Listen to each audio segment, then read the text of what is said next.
नमस्कार, मैं इकराम अंसारी DN 100 में आपका स्वागत है। एक यूनिफॉर्म सिविल कोड को लेकर धामी जी ने कहा था कि 2 महीने में लागू करने वाले हैं, तो जनता की भी राय ली जाएगी। हमारे साथ है लताफ़त हुसैन जी। सर, आपका स्वागत है। शुक्रिया। देखिए,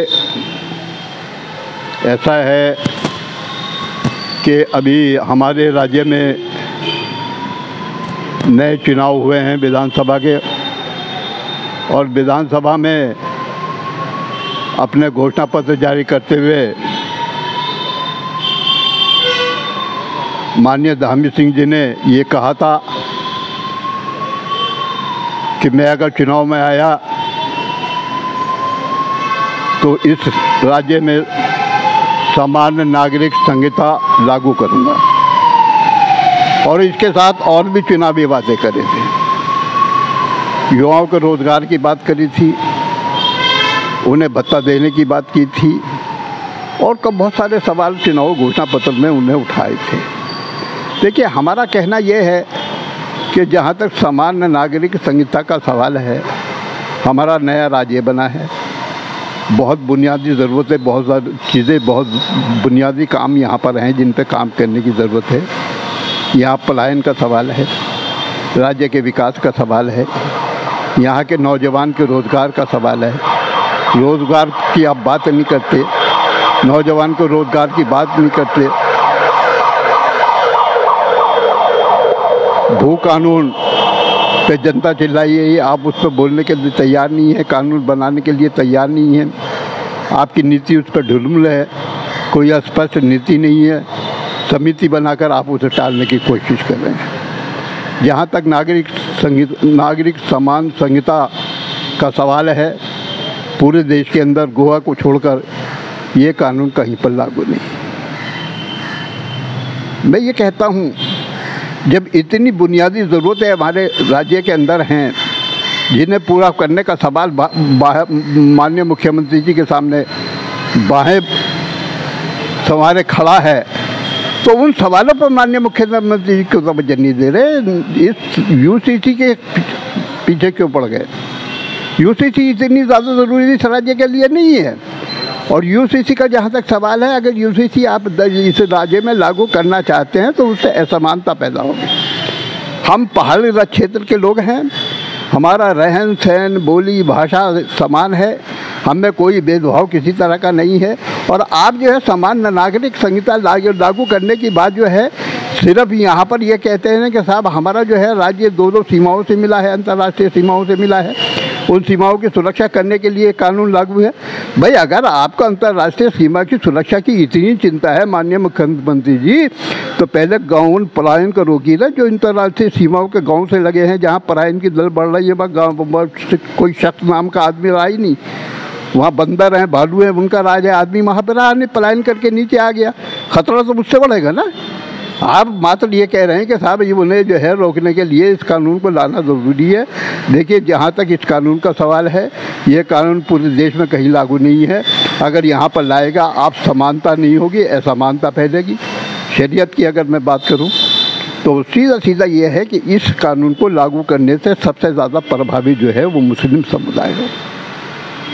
आपने कमेटी बनाई, उस कमेटी के सदस्य जो भी हैं, मैं उनमें विवाद में नहीं जाना चाहता, लेकिन मैं ये कहना चाहता हूँ कि जो इस कानून से जो कौम जो सबसे ज़्यादा प्रभावित हो रही है, मुस्लिम समाज, उसके समाज का कोई बुद्धिजीवी वर्ग या इस कमेटी में है क्या? उसका होना ज़रूरी नहीं था क्या? मुस्लिम कानून की बात आपको कौन बनाएगा, कौन समझाएगा, कौन उन बिंदुओं पर विचार करेगा, कौन उन बिंदुओं को संजोकर आपके सामने रखेगा?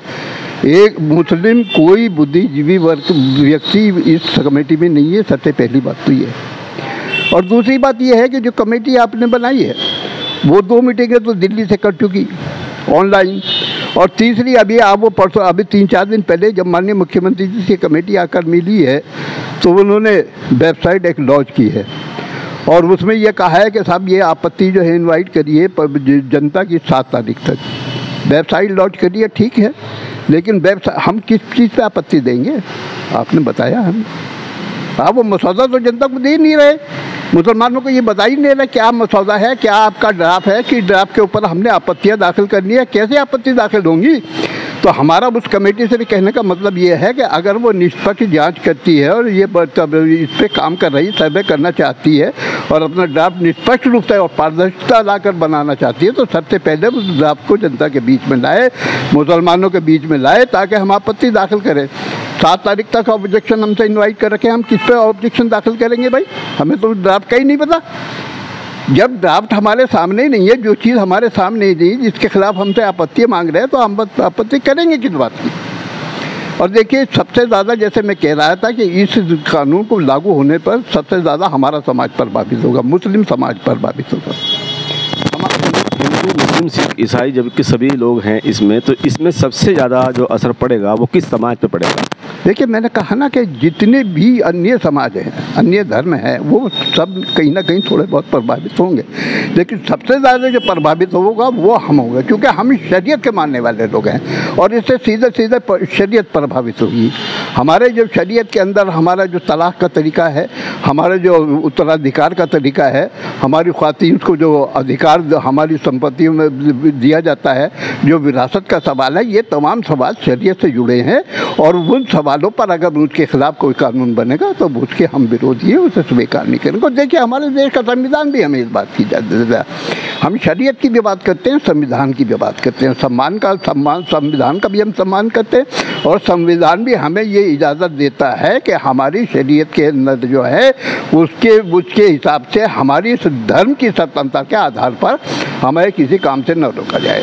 अगर इस कानून को लागू होगा उससे हमारी शरीयत प्रभावित होगी, आने वाले समय में हमारा समाज उससे प्रभावित होगा और हमारी आप पहचान को खोना चाहते हो, हमारी शरीयत को ख़त्म करना चाहते हो।